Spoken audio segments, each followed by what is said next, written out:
I'd like now to introduce Elena Remigi of In Limbo and Joan Pons Laplana, Nurse of the Year. Good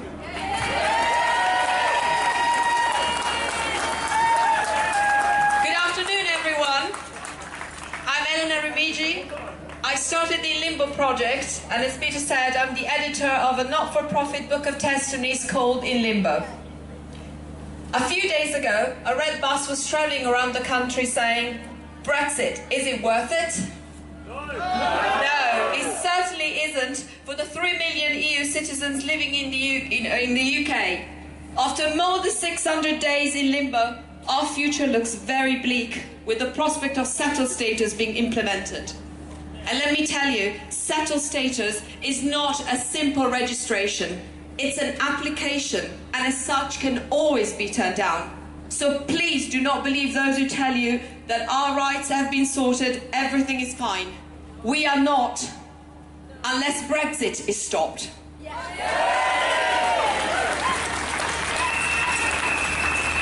So why is this book so important? On one side, it raises awareness of our plight, but in doing so, it is also changing many hearts and minds. Last week, a young girl sent us a video apologizing for voting Leave. She had never realized the devastating impact this vote could have on the lives of 3 million people. People who felt integrated before the referendum and who all of a sudden had been treated as unwelcome guests, as second-class citizens, as bargaining chips in order to get a better deal. People who've been turned into the other, into bad foreigner, leeching off the system and weighing on structures. Many of us have been told, when are they sending you home? Or worse, when are they deporting you? This is our home.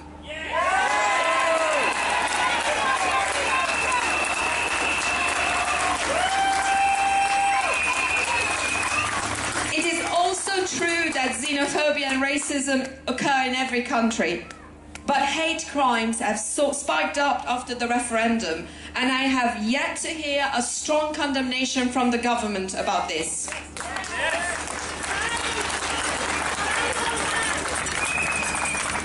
Many EU citizens feel no longer safe due to the hostile environment, a term coined by Theresa May in 2012 to discourage immigration, and are increasingly encountering difficulties in renting, opening bank accounts, obtaining a mortgage, not to mention the 100 deportation letters sent by the Home Office by mistake.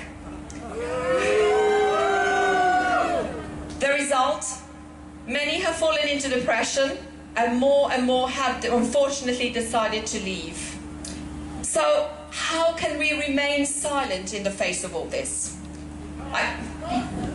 We need to speak up. I see people ready to protest against Trump, but what about what is happening right here, right now to EU citizens and to other migrants and to the British in Europe who've equally been betrayed?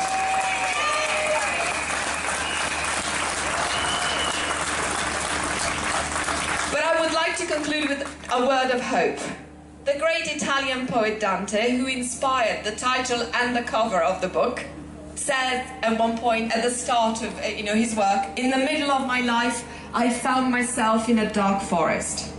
Like him, in times of darkness, we sometimes struggle to see the light at the end of the tunnel. But remember this, Dante's Inferno ends with the verse, "And hence we came forth to re-behold the stars."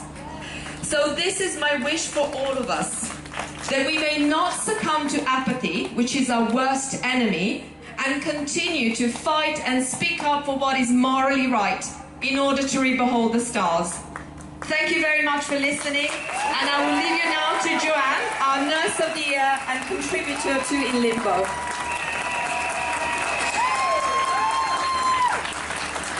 Hello, Leeds.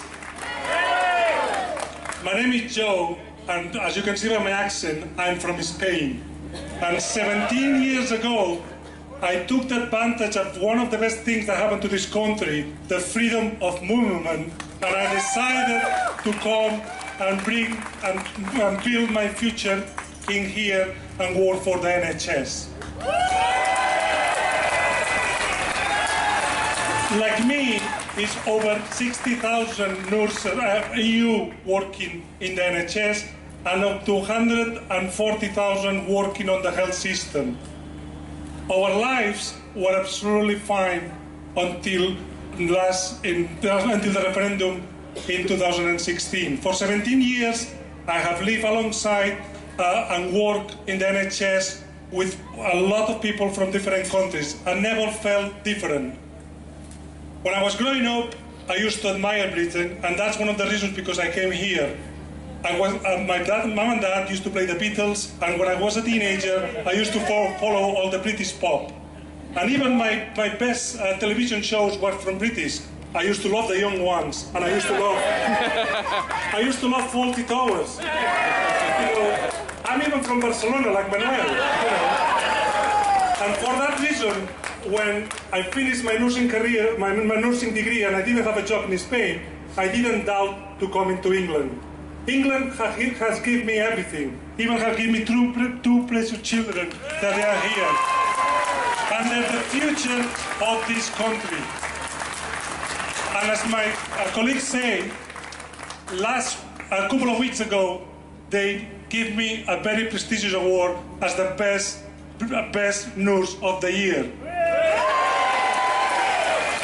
How dare the migrants coming to this country, saving life, and stealing awards from the British people? How dare they? But as a nurse, I have a duty of care. I have the duty of care to tell you that the Brexit may kill the NHS.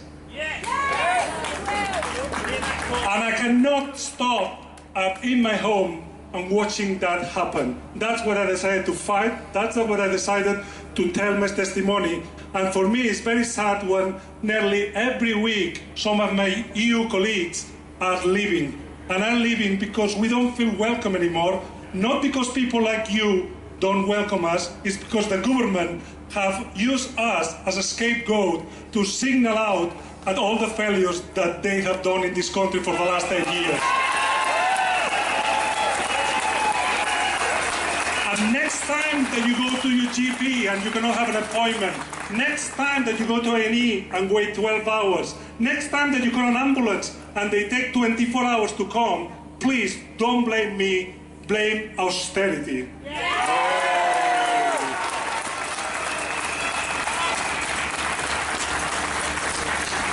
And I'm going to finish saying that we need to stop this madness, not only for the NHS, but also for my children and your children, because Brexit will make a lot of damage to this country. Please, I will say bollocks to Brexit. Thank you.